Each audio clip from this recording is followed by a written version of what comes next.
సూరి షోకి స్వాగతం.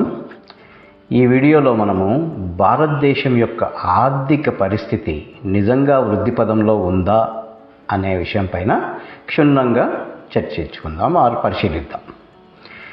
ముందుగా అసలు మీకు ఒక డిస్క్లైమర్ చెప్పాలనుకుంటున్నాను.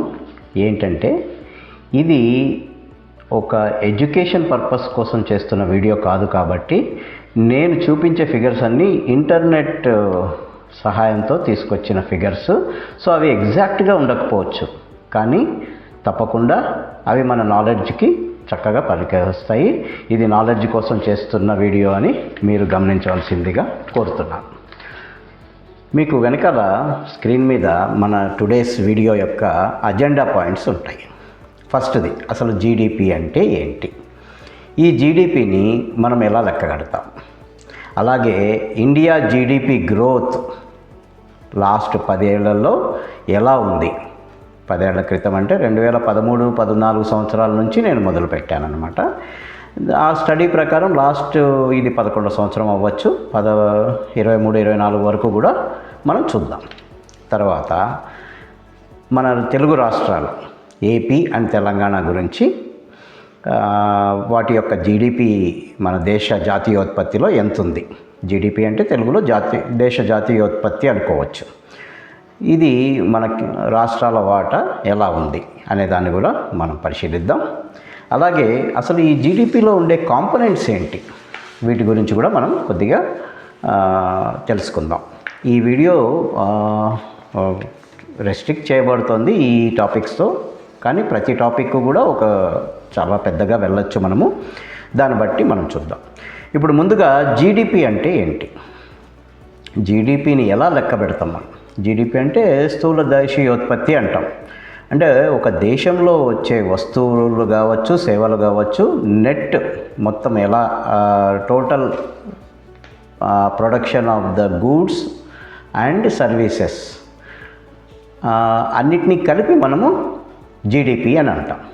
జీడిపిని దేశ జాతీయోత్పత్తి అని కూడా అనొచ్చు. సో దీన్ని ఎలా క్యాలిక్యులేట్ చేస్తారు, కన్జంప్షన్, మన పాపులేషన్ యొక్క కన్జంప్షన్ ఉంటుంది కదా, దాన్ని బట్టి మనం అదంతా కూడా తీసుకుంటారు పరిగణలోకి ఈ క్యాలిక్యులేషన్లో. తర్వాత ప్రైవేట్ ఇన్వెస్ట్మెంట్, మనం పెట్టుబడులు పెడుతుంటాం కదా, ఇండస్ట్రీస్ కావచ్చు, వాటిలో కావచ్చు, ఏ బిజినెస్లో ఏ పెట్టుబడులు పెట్టాం. మనం చాలాసార్లు వింటుంటాం ఫారెన్ డైరెక్ట్ ఇన్వెస్ట్మెంట్ ఇక్కడ వచ్చింది, అక్కడ ఈ ఇండస్ట్రీలో వచ్చింది, ఆ ఇండస్ట్రీలో పెడుతున్నారు అది అనేసి. ఈ ప్రైవేట్ ఇన్వెస్ట్మెంట్స్ అన్నీ కూడా ఒక ఫ్యాక్టర్గా తీసుకుంటాము. అలాగే ఇప్పుడు మా గవర్నమెంట్ స్పెండింగ్, గవర్నమెంట్ ఎక్కడ స్పెండ్ చేస్తుంది, డిఫెన్స్ రంగం కావచ్చు, ఇన్ఫ్రాస్ట్రక్చర్ కావచ్చు, వెల్ఫేర్ స్కీమ్స్ కావచ్చు, వీటన్నిటిలో కూడా గవర్నమెంట్ స్పెండింగ్ ఉంటుంది. ప్లస్ నెట్ ఆఫ్ ఎక్స్పోర్ట్స్, అంటే ఇంపోర్ట్స్ ఎక్స్పోర్ట్స్ మధ్యలో ఉండే నెట్ తీసుకుంటారు. అంటే ఎప్పుడు కూడా మనం పాజిటివ్లో ఉండాలి, ఎక్స్పోర్ట్స్ ఎక్కువ ఉండాలి, ఇంపోర్ట్స్ తక్కువ ఉండాలి. కానీ అన్ఫార్చునేట్లీ మన ఇండియాలో మనం మైనస్ బ్యాలెన్స్లో ఉంటాం అన్నమాట. సో వీటన్నిటిని పరిగణలోకి తీసుకుంటే జీడిపిని క్యాలిక్యులేట్ చేస్తాం. సో ఇప్పుడు మనము లాస్ట్ 10 ఇయర్స్ భారతదేశం యొక్క జీడిపి ఎలా ఉంది అనేది మనం టేబుల్లో చూస్తే 2013-14 సంవత్సరంలో 112.34 లక్షల కోట్లు. 2013-14 మీకు గుర్తే ఉండుంటుంది. 2014లో మన ఉమ్మడి ఆంధ్రప్రదేశ్ అండ్ తెలంగాణగా బైఫర్కేట్ అయింది. సో నేను అందుకనే ఒక సంవత్సరం ముందు నుంచి కూడా నేను తీసుకున్నాను. తర్వాత అనాలిసిస్లో మనము మన రాష్ట్రాల యొక్క వాటా కూడా మనం పరిశీలిద్దాం. సో అక్కడి నుంచి మొదలై మన యొక్క దేశం యొక్క దేశీయోత్పత్తి 2014-15 సంవత్సరంలో 124.68 లక్షల కోట్లకి చేరింది.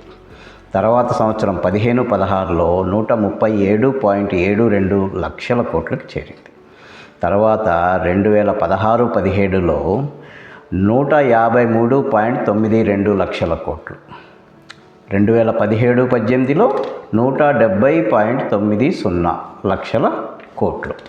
2018-19లో 188.87 లక్షల కోట్లు.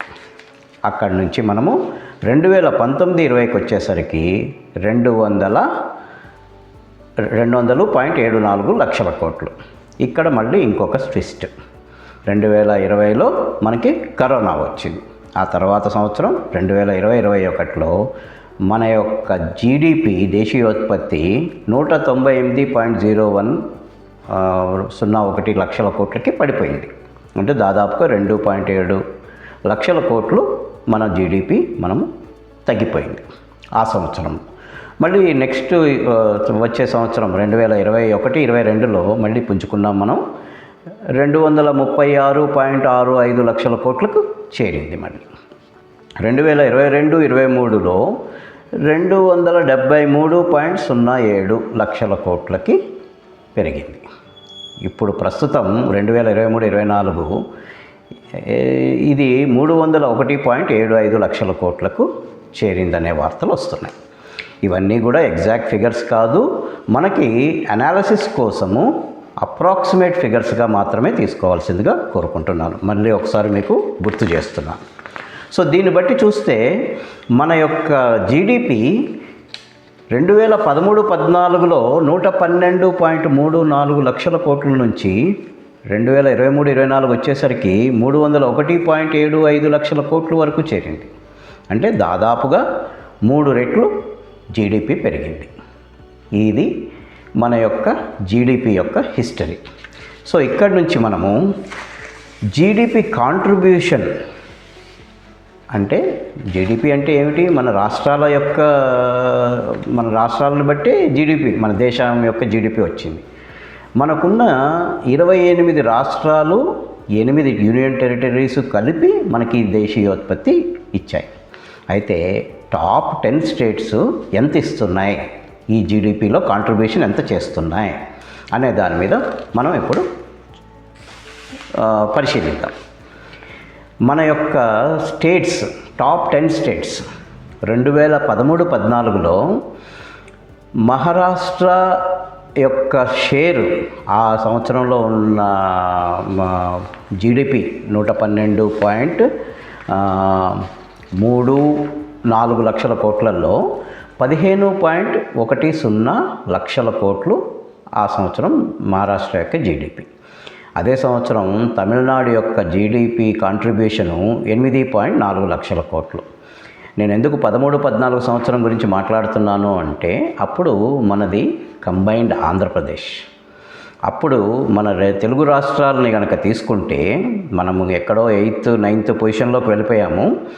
కానీ 8th, 9th పొజిషన్లో ఉన్న 4.6 లక్షల కోట్లు 13-14లో ఆంధ్రప్రదేశ్ నుంచి, 3.9 లక్షల కోట్లు తెలంగాణ నుంచి, అంటే 8.5 లక్షల కోట్లు మనము జీడిపి కాంట్రిబ్యూషన్ 13-14లో మన 2 రాష్ట్రాలు కలిపి దేశీయోత్పత్తిలో కాంట్రిబ్యూట్ చేశాయి. అంటే ఆల్మోస్ట్ 2nd పొజిషన్లో ఉండేవాళ్ళం మనం బైఫర్కేషన్కి ముందు. బైఫర్కేషన్ అయిన తర్వాత మన 2 రాష్ట్రాల యొక్క జీడిపి విడిపోయిన తర్వాత మనము 8th and 9th పొజిషన్ అయినా కూడా మనము టాప్ 10 స్టేట్స్లో ఒకటిగా ఉన్నాం. కాంట్రిబ్యూషన్లో మీరు ఇది కనుక చూస్తే మన నెక్స్ట్ స్లైడ్స్లో కూడా చూద్దాము. ఈ 10 స్టేట్స్ కలిపి ఎంత కాంట్రిబ్యూట్ చేస్తున్నాయి అనే దాన్ని బట్టి మనము నెక్స్ట్ స్లైడ్లో కూడా దాన్ని పరిశీలిద్దాం. ఇప్పుడు మీరు ఇక్కడ అబ్జర్వ్ చేస్తే 2013-14కి 2023-24కి మహారాష్ట్ర యొక్క షేర్ ఎంత పెరిగింది? 39.5 లక్షల కోట్లు. 2023-24లో మహారాష్ట్ర టాప్ పొజిషన్లో ఉంది. అప్పుడు ఇప్పుడు కూడా Maharashtra is the top position, టాప్గా కాంట్రిబ్యూట్ చేస్తుంది మన యొక్క దేశీయోత్పత్తిలో. 2nd పొజిషన్ వచ్చేసరికి తమిళనాడు వస్తుంది. అప్పుడు 8.4 లక్షల కోట్లు ఉంటే ఇప్పుడు 27.2 లక్షల కోట్ల వరకు అది కాంట్రిబ్యూట్ చేస్తుంది. ఈ ఫిగర్స్ అన్నీ కూడా మనకి 23-24లో వచ్చిన 301.75 లక్షల కోట్లలో ఉండేది అన్నమాట ఈ కాంట్రిబ్యూషన్. అంటే ఒక్కొక్క స్టేటు కలిపితే, ఇన్ని స్టేట్స్ కలిపితే మనకి ఇంత జీడిపి కాంట్రిబ్యూషన్ చేశాయి. తర్వాత 3rd పొజిషన్కి వచ్చేసరికి గుజరాత్ 23-24లో గుజరాత్ యొక్క కాంట్రిబ్యూషన్ ఎంత ఉంది అంటే 24.5 లక్షల కోట్లు. తర్వాత పొజిషను 4th పొజిషన్లో ఉత్తరప్రదేశ్ ఉంది. ఉత్తరప్రదేశ్ 23.7 lakh crores, ఇది 23.7 లక్షల కోట్లు కాంట్రిబ్యూషన్ చేసింది. ఉత్తరప్రదేశ్ 4వ పొజిషన్లో ఉంది. తర్వాత మళ్ళీ మన సౌత్ స్టేట్ అయిన కర్ణాటక 5వ పొజిషన్లోకి వచ్చింది. అది 23.10 లక్షల కోట్లు కాంట్రిబ్యూట్ చేసింది. సిమిలర్ ఫిగర్స్ మీకు 13, 14 కూడా పక్కనే ఉన్నాయి, మీరు కంపారిజన్ కోసం చూసుకోవచ్చు. తర్వాత వెస్ట్ బెంగాల్ 6వ పొజిషన్లోకి వచ్చింది. అది 19.10 లక్షల కోట్లు కాంట్రిబ్యూట్ చేసింది. ఆ తర్వాత రాజస్థాన్ కూడా 7th పొజిషన్, మనకంటే పైన, మన ఆంధ్ర తెలుగు రాష్ట్రాల కంటే పైన ఉంది. అది 14.7 లక్షల కోట్లు కాంట్రిబ్యూట్ చేసింది. తర్వాత 8వ పొజిషన్లో ఆంధ్రప్రదేశ్ ప్రస్తుతం 13.9 లక్షల కోట్ల కాంట్రిబ్యూషన్ చేసింది 2023-24 గాను. వెంటనే 9వ పొజిషన్లో మన యొక్క తెలంగాణ ఉంది 13.6 లక్షల కోట్లు. తర్వాత 10వ పొజిషన్లోకి మధ్యప్రదేశ్ వచ్చింది. దాని గురించి నేను డీటెయిల్స్ రాయలేదు, బట్ మీకు ఇంట్రెస్ట్ కోసం ఉంటే మీరు చెక్ చేసుకోవచ్చు. అయితే ఇప్పుడు మనం నెక్స్ట్ పొజిషన్ ఏంటంటే వీటి యొక్క పర్సంటేజ్, ఇది ఎంత పర్సంటేజ్ మనకి కాంట్రిబ్యూట్ చేస్తున్నాయి ఈ states and union territories, top 10 states అనేది మనం కనుక గమనిస్తే, మహారాష్ట్ర అత్యధికంగా 14.5% ఆఫ్ ద టోటల్ జీడిపి, అంటే టోటల్ దేశీయోత్పత్తిలో 14.5% మహారాష్ట్ర షేర్ ఉంది. అలాగే 2వ పొజిషన్లో తమిళనాడు షేరు 10% ఉంది. ఇలా మనం 10 స్టేట్స్ యొక్క పర్సంటేజ్లు అన్నీ కూడా కలిపితే దాదాపుగా 77% దేశీయోత్పత్తిలో టాప్ 10 స్టేట్స్ కాంట్రిబ్యూషన్ ఉంది అన్నమాట. అంటే ఈ 10 స్టేట్స్ యొక్క కాంట్రిబ్యూషను మొత్తం 28 స్టేట్స్, 8 యూనియన్ టెరిటరీస్లో ఈ 10 స్టేట్స్ యొక్క కాంట్రిబ్యూషను దాదాపుగా 77% యొక్క వాటా ఉంది వీటిది. అంటే దీన్ని బట్టి మనం అర్థం చేసుకోవచ్చు 10 స్టేట్స్ ఎంత కాంట్రిబ్యూట్ చేస్తున్నాయి అని. సరే, ఇక మన తెలుగు రాష్ట్రాల విషయానికి వద్దాము. ఏపీ అండ్ తెలంగాణ, దీన్ని కూడా మనం ఎందుకు అర్థం చేసుకోవాలంటే లాస్ట్ 5 ఇయర్స్లో అసలు ఏపీ అండ్ తెలంగాణ ఎంత జీడిపిని నమోదు చేస్తున్నాయి, వాటి యొక్క కాంట్రిబ్యూషన్ ఎంత అనేది మనం కంపేర్ చేసుకుంటే 2019-20లో ఏపీ యొక్క కాంట్రిబ్యూషన్, అంటే లాస్ట్ 5 ఇయర్స్ బ్యాక్ నుంచి నేను ఇప్పటి వరకు చూస్తున్నాను అనమాట. ఒక్కొక్కసారి ఆంధ్రప్రదేశ్కి ఎక్కువ రావచ్చు, కొన్నిసార్లు తెలంగాణకి రావచ్చు. బట్ దాదాపుగా ఇంచుమించు ఒక 20,000, 30,000 కోట్లు అటు ఇటుగా రెండు కూడా ఒకే లెవెల్లో ప్రయాణిస్తున్నాయని మన అనాలిసిస్ చెప్తోంది. 2019-20లో 9.72 లక్షల కోట్లు ఏపీది ఉంటే తెలంగాణది 9.69, కొంచెం తక్కువగా ఉంది తెలంగాణ. 2021 వచ్చేసరికి మన కరోనా ఇయర్ వచ్చేసరికి మన ఆంధ్రప్రదేశ్ యొక్క జీడిపి 9.33 లక్షల కోట్లకు పడిపోతే కొంచెము షాక్ ఇచ్చేటట్టుగా తెలంగాణ యొక్క జీడిపి ఆ సంవత్సరం కూడా పెరిగింది. మన కరోనా టైంలో కూడా అది 9.69 నుంచి 9.80, కొంచెము మార్జినల్గా పెరిగినా కూడా పెరిగింది. సో ఇది ఒక మంచి పరిణామం. తర్వాత 2021-22లో ఆంధ్రప్రదేశ్ యొక్క కాంట్రిబ్యూషన్ 11.32 లక్షల కోట్లు ఉంటే జీడిపిలో, తెలంగాణ యొక్క కాంట్రిబ్యూషన్ 11.55 లక్షల కోట్లు. అలాగే 22-23 సంవత్సరంలోకి 12.58 లక్షల కోట్లు ఏపీది ఉంటే 12.93 లక్షల కోట్లు తెలంగాణది. 23-24కి వచ్చేసరికి 13.9 లక్షల కోట్లు ఏపీ కాంట్రిబ్యూషన్ ఉంటే 13.6 లక్షల కోట్లు తెలంగాణది. మళ్ళీ ఆంధ్రప్రదేశ్ మార్జినల్గా ఎక్కువగా జీడిపిలో కాంట్రిబ్యూట్ చేసింది. సరే, అసలు జీడిపి యొక్క సెక్టార్స్ ఏంటి, అసలు ఈ జీడిపి ఎక్కడి నుంచి వస్తుంది, మనకి ఆదాయం అనేది ఎక్కడి నుంచి వస్తుంది, దీన్ని 3 విభాగాలుగా చెప్పుకుందాం. ఒకటి అగ్రికల్చర్ అండ్ అగ్రికల్చర్ రిలేటెడ్ అనేది ఫస్ట్ లెగ్. సో సెకండ్ది industry and industry related, industry and mining, electricity, whatever it is, energy related అంతా కూడా ఇండస్ట్రీ కిందే వస్తుందన్నమాట. మూడోది సర్వీసెస్. ఇప్పుడు మనకి అందరికీ కూడా సాఫ్ట్వేర్ జాబ్స్ అంటే చాలా ఇంట్రెస్ట్. ఈ సర్వీసెస్ ఇండస్ట్రీ కింద వస్తుందన్నమాట ఈ సాఫ్ట్వేర్ అనేది కూడా. ఎక్స్పోర్ట్స్ ఏదైనా కూడా సర్వీసెస్ ఇవన్నీ కూడా. సో మన యొక్క కాంట్రిబ్యూషన్ మనం లాస్ట్ ఇయర్కి ఈ ఇయర్కి కూడా కంపారిజన్ చేశాను, జస్ట్ మనం తెలుసుకోవడానికి ఏది పెరిగింది ఏది తగ్గింది అనేది. మళ్ళీ చెప్తున్నాను, ఇవి ఎగ్జాక్ట్ ఫిగర్స్ కాకపోవచ్చు, కానీ తప్పకుండా ఇవి మనకి నాలెడ్జ్ బేస్డ్ పెంచుతాయి. సో ఫస్ట్ అగ్రికల్చర్ అనేది మనకి 22-23లో 18.3%, దానిలో 18.3% మాత్రమే అగ్రికల్చర్ అంటే వ్యవసాయ ఆధారిత ఆదాయం వచ్చింది మనకి. అలాగే ఇండస్ట్రీ వైజ్ చూసుకుంటే 26.8 22-23లో, అది 27.3% 23-24లో పెరిగింది, అది 0.5% పెరిగింది. అదే వ్యవసాయం వచ్చేసరికి 0.3% తగ్గింది ఆదాయం. అగ్రికల్చర్లో తగ్గుతోంది, ఇండస్ట్రీలో లాస్ట్ ఇయర్ నుంచి ఇయర్కి 0.5% పెరిగింది.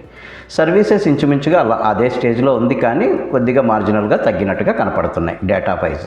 ఇవి కూడా ఎగ్జాక్ట్ డేటా వస్తే మనకు కరెక్ట్గా తెలుస్తుంది. లాస్ట్ ఇయర్ 54.9% ఉంటే జీడిపిలో, ఈ సంవత్సరం 54.7% ఉంది అనే గణాంకాలు చెప్తున్నాయి మనకి. సో ఈ విధంగా మనము దీనిలో నుంచి మళ్ళీ మనం చాలా విషయాలు తెలుసుకోవచ్చు. అసలు ఎంత వర్క్ ఫోర్స్ ఉంది, ఎంత లేబర్ ఫోర్స్ ఉంది ఈ జీడిపి జనరేట్ చేయడానికి, అలాగే ఈ పర్ క్యాపిటా ఇన్కమ్ అంటే ఏమిటి, ఇంకా ఎన్నో విషయాలని మనం ఇంకా క్షుణ్ణంగా పరిశీలించాలంటే ఈ వీడియో సరిపోదు. కాబట్టి ఈ వీడియోని మనం ఇక్కడితో ముగిద్దాం. వెళ్ళే ముందు మీకందరికీ ఒక చిన్న రిక్వెస్ట్, నా యొక్క వీడియో మీకు నచ్చితే మీ ఫ్రెండ్స్తో షేర్ చేసుకోమని కోరుకుంటున్నాను. అండ్ మీ ఫ్యామిలీ మెంబర్సు, మీ ఫ్రెండ్స్తో కూడా షేర్ చేసుకొని నా యొక్క ఛానల్ని సబ్స్క్రైబ్ చేసుకుంటే నేను పెట్టే ప్రతి వీడియో కూడా మీకు ముందుగా తెలియపరుస్తాను. అంతవరకు మీరు నన్ను ప్రోత్సహిస్తారని ఆశిస్తూ ఇక సెలవు. మీ Suri show. Thank you for watching.